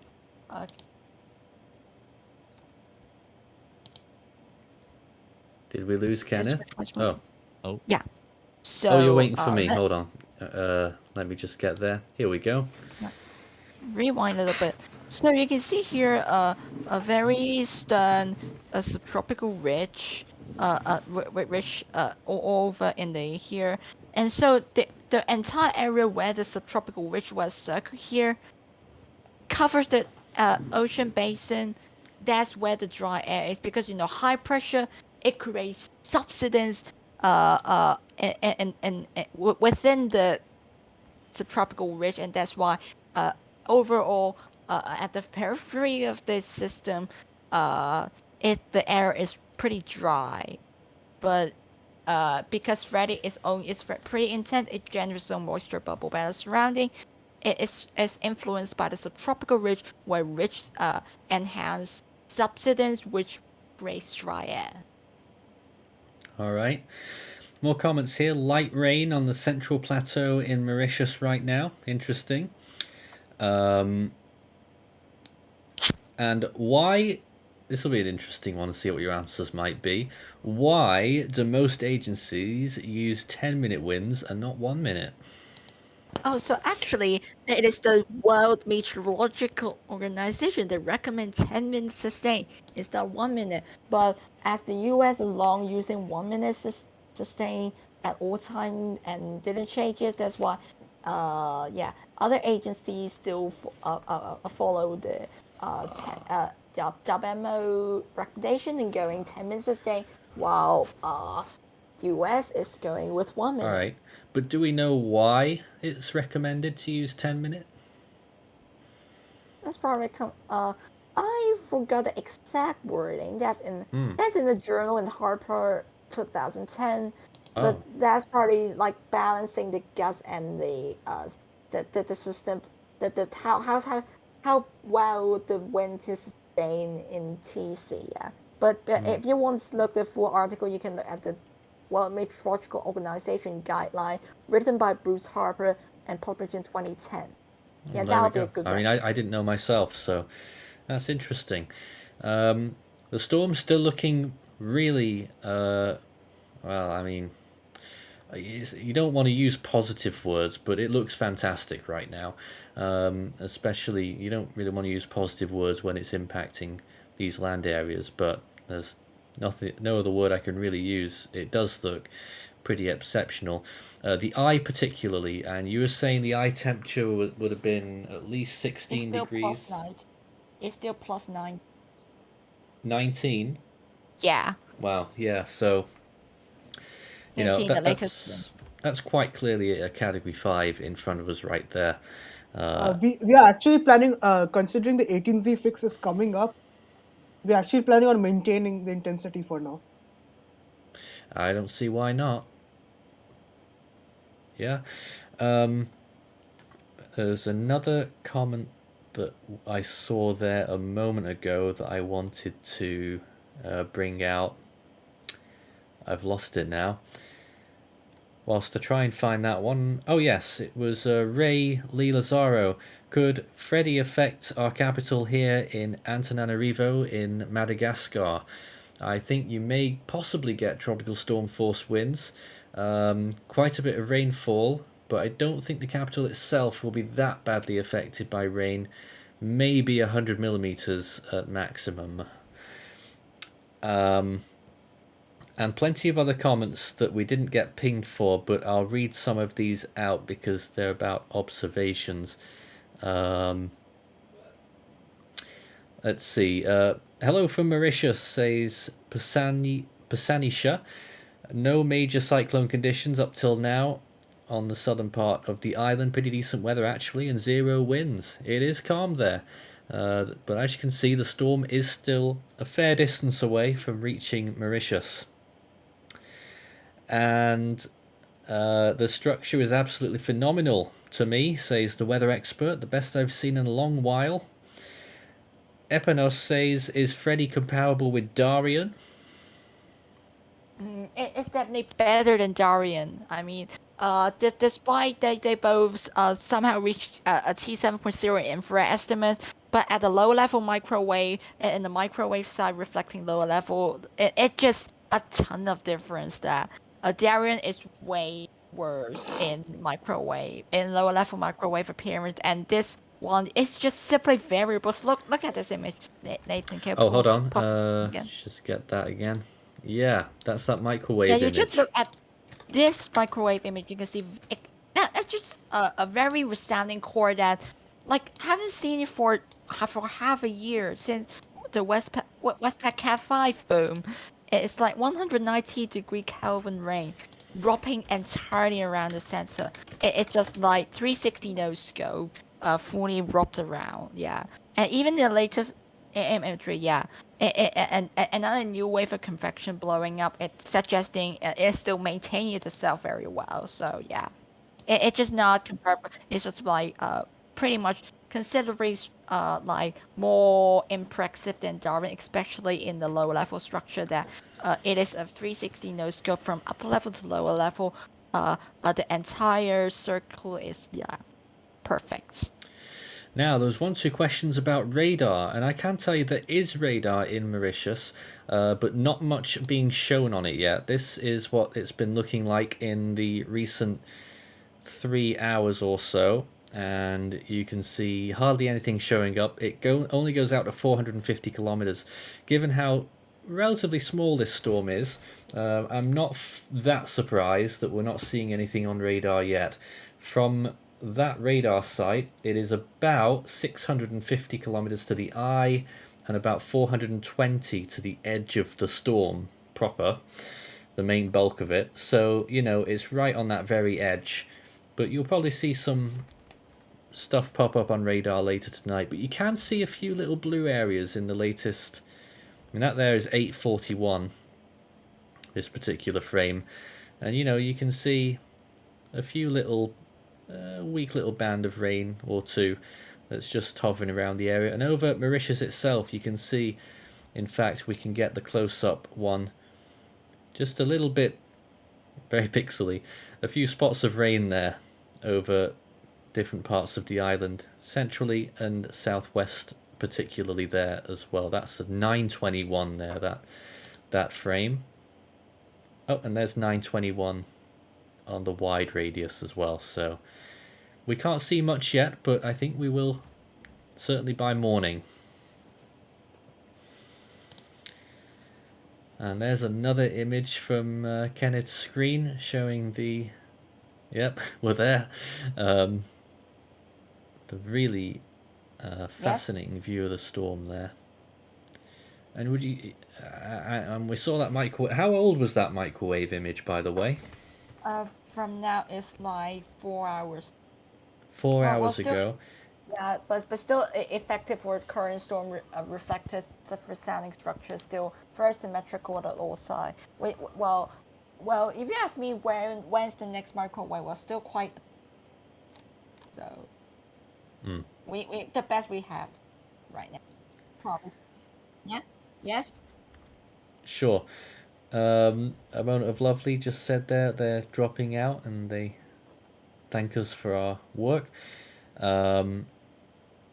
let's see what else we've got as well. Not a huge amount. If you've got any comments or questions for us whilst we are here, start your message with Force 13 all in text and we'll get that answered for you. And any observations you want to share with us as well. Ray de Vries says, we live in the sea on the east coast of Mauritius. What is the forecast and how close will it come? I would say for the eastern coast there, you will probably get mid-range tropical storm conditions with sustained winds getting up to about possibly 100 kilometers per hour, I would suggest. And that would start to occur. There's another comment there. At what time will Mauritius start experiencing the winds? I would let me just try and get as accurate an answer I can from looking at that JTWC cone again.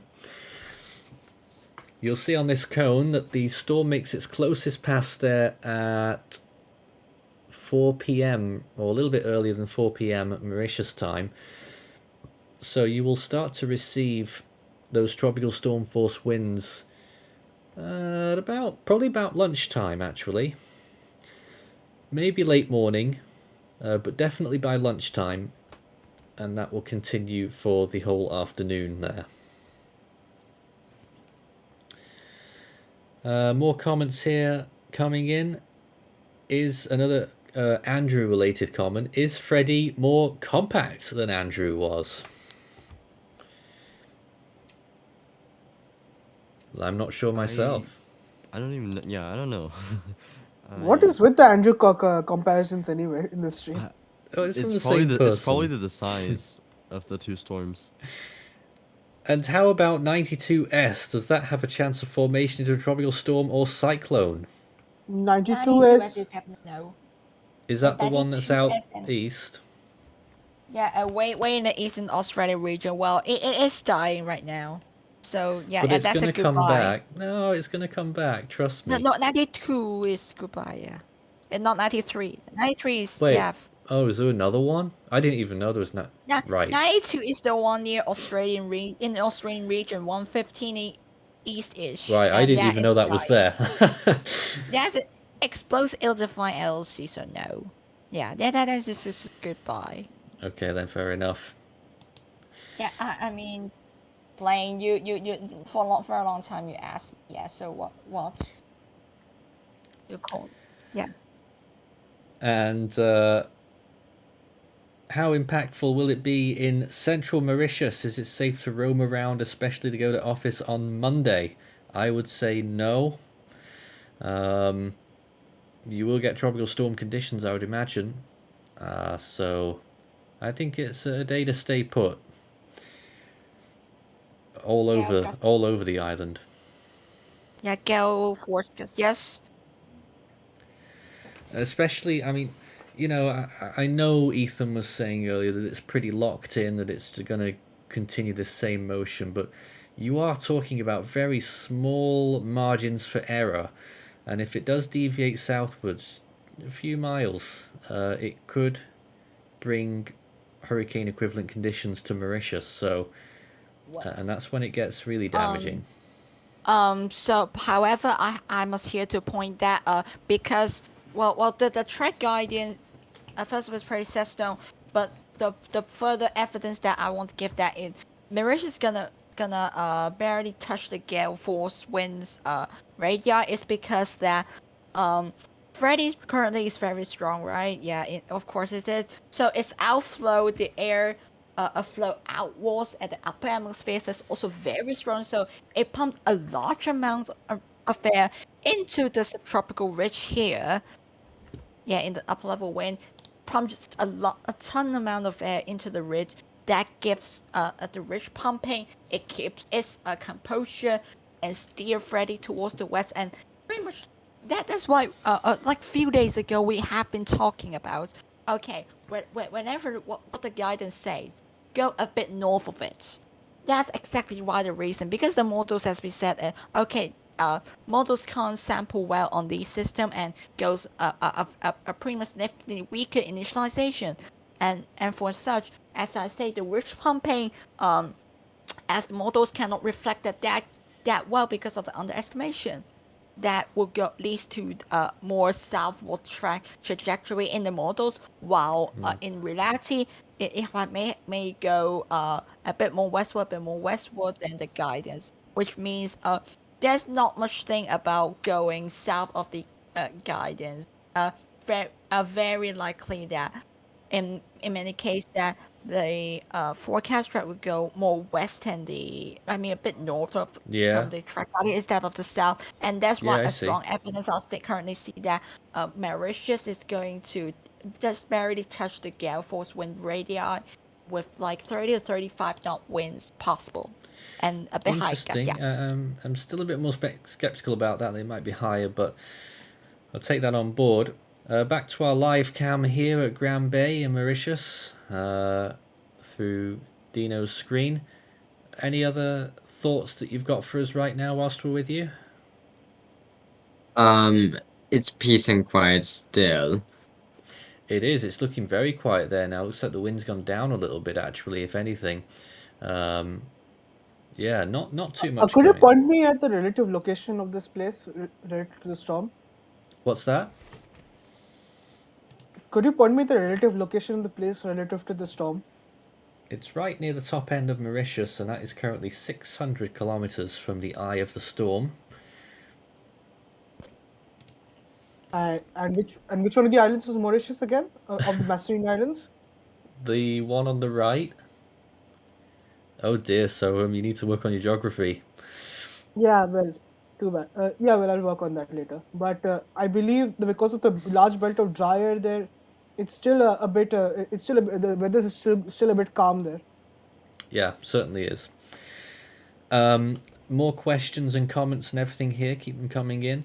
What is the probability of an inflection that will bring the eye even closer to Mauritius? We sort of discussed that just there, but as it stands right now, I guess the main statistic is 24% chance of Category 1 hurricane conditions on the northern part of Mauritius right now.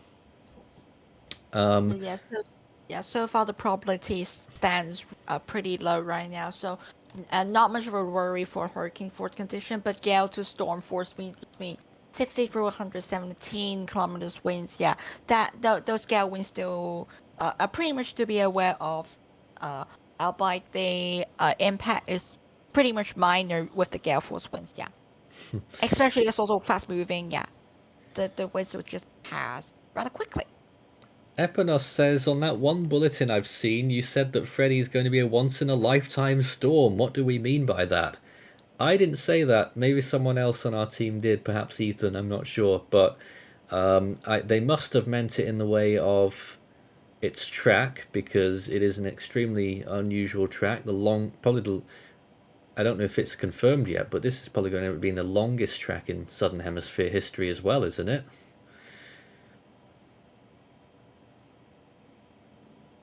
I don't know, but certainly the biggest accumulated energy, that is already confirmed. So I assume they meant it in that way.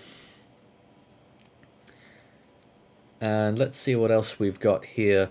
How long has Freddy been here? This is comparable in terms of distance to Leon Eileen in 2000. Certainly is, even longer than that one. This storm first formed on February the 6th, which is 13 days ago now. And it has been a hurricane equivalent storm for 9 days in a row.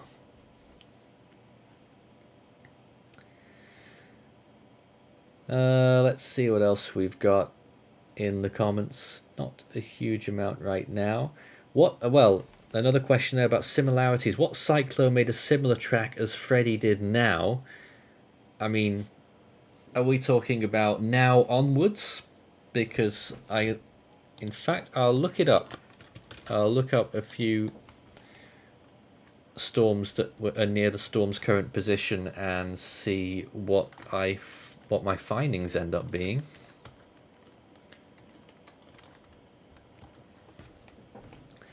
And I'm finding that from the storm's current position, let me just search for all Category 4 and 5 storms within, say, 100-mile distance of the storm of Freddy. Why is it not filling that in? Alright, we're going to have to make do with 60. And I would say there actually isn't an analogue for this storm's future track. At least not a strong one. And none at all, actually. There really isn't. I'm actually very surprised by that. I'm not. This is actually a once in a kind storm. I know, but I'm just talking about its current position onwards. Not accounting for its past track. The only thing I could compare it to is possibly a storm that happened in 1943 that moved past Mauritius and then turned northwesterly and made landfall in Toamasina, Madagascar. The thing is, with this storm, it's moving quicker and turns north more later once it's in the Mozambique Channel. But really, there is no comparison, even with the storm's current track, never mind its past track, and then combining the two. That's pretty crazy. Yeah, just looking at some others as well. But yeah, hopefully that sufficiently answers the question there. Just looking for some more here, and it's just jumped again. Why do we think that Cyclone Gabrielle was so costly, considering it did billions of US dollars in damages? Now, that was the storm that impacted New Zealand a couple of weeks ago, and that was a large storm, had a lot of power in it. Was a powerful tropical cyclone, then really blew up as an extratropical storm. I think it was just the widespread winds in that. Do we agree? Yeah, so actually, Gabrielle, after it transited extratropical, it still retained hurricane force winds, despite some weakening in the process because of reduced spark line instability. It's stored in New Zealand for quite some days, and it's done many rainfall and very gusty winds. That's the main reason. Very gusty winds, for quite a few days, like more than half a week, like nearly a week, and pretty much that caused very extensive power loss and traffic disruption because of the very gusty winds. Yeah, because extratropical cyclone have very gusty, very gusty wind conditions. Yeah, especially it's stored there after the conclude. Yeah, that's the reason why billions of dollars being lost. Certainly is. We are going to finish up at the end of this hour with the coverage for the time being. We'll have plenty more video updates on the storm in the meantime, of course, probably overnight tonight, but especially tomorrow morning. And I foresee that we're going to have quite a lot more live coverage in the morning local time as well. I'm not sure what our schedule is looking like yet, but make sure you subscribe to the channel and you'll be notified of any other changes. You can also join our Discord server for live chat and updates there as well, discord.gg/force13. But we'll take a few more questions here before we wrap up for the night. And before we do, just to our team members as well, just a chance for you to make any more comments on the storm that you might want to make. Let's see if we can hear from Blaine, because I turned him down earlier because he was making so much noise. Go ahead. Sorry about that. It was I think a plane or something came over. In terms of Freddy right now, it's quite impressive, I must say. I just think, in my opinion, it's just like being, especially like last year with Darian, they're quite similar in size, in terms, but like totally different conditions. So yeah, that's what I wanted to make, but I think, yeah, that's it from me. I have to kind of head off after this coverage now. So yeah. Sure. Let's get some more comments then here. There was a question earlier about Madagascar, and yes, Hammy said, how soaked are the grounds in Madagascar right now?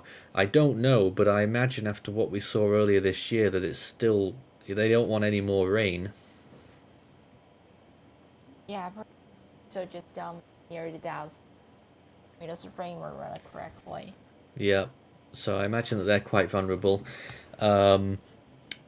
And how large is the wind field currently? We actually didn't get onto that. The current... So actually, I have to pull it up to my screen. I'll pull the data again. Yeah, so let's use MCID as the reference, shall we? So right now, Freddy has a radius of like the northern side is like around it's now around 90. I guess here is 90 to 120 nautical miles across, like roughly 200 average gale radii. And that's pretty aligned with earlier calorimeter data, pretty much so. Yeah, that's about right, actually. I just got those coordinates off your screen and plugged it into my map. Around about 200 miles, but much more expansive on the southern side than the north, actually.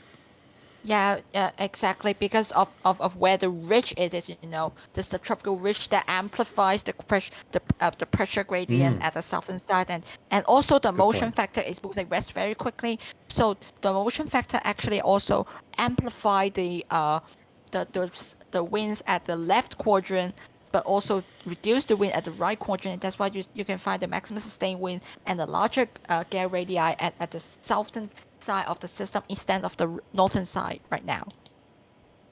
Fascinating. So that's the wind field. I was just catching up to a lot of the others here, and it's just lost me again.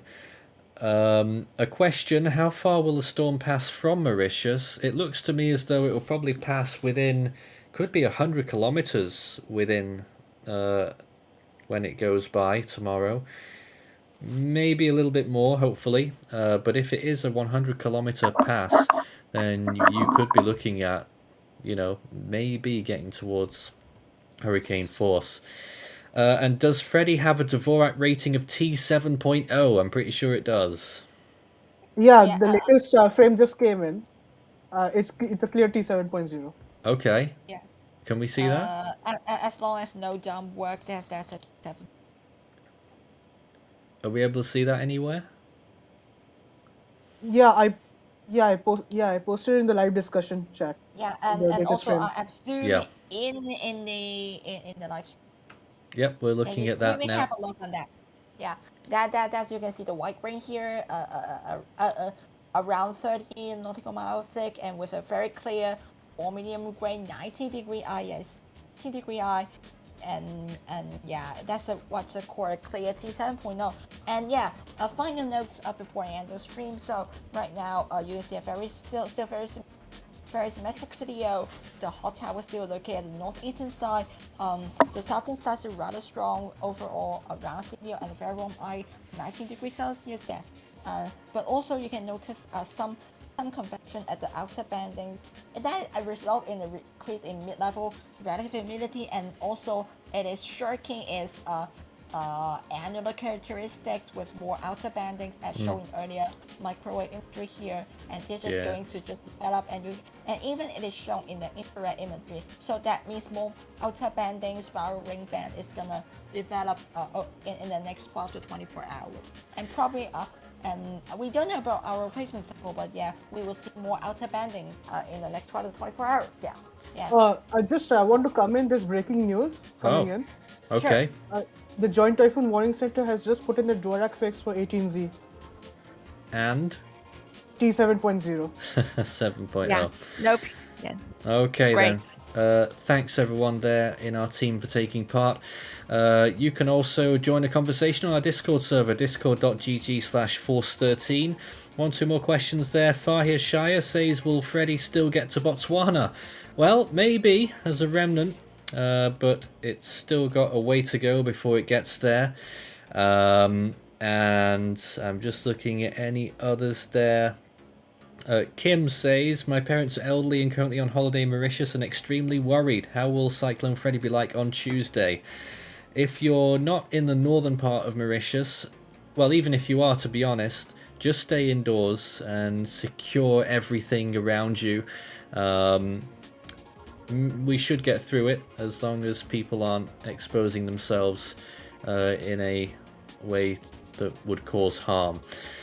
We'll have plenty more updates on the Force 13 channel. Stay tuned for that throughout tonight and especially tomorrow.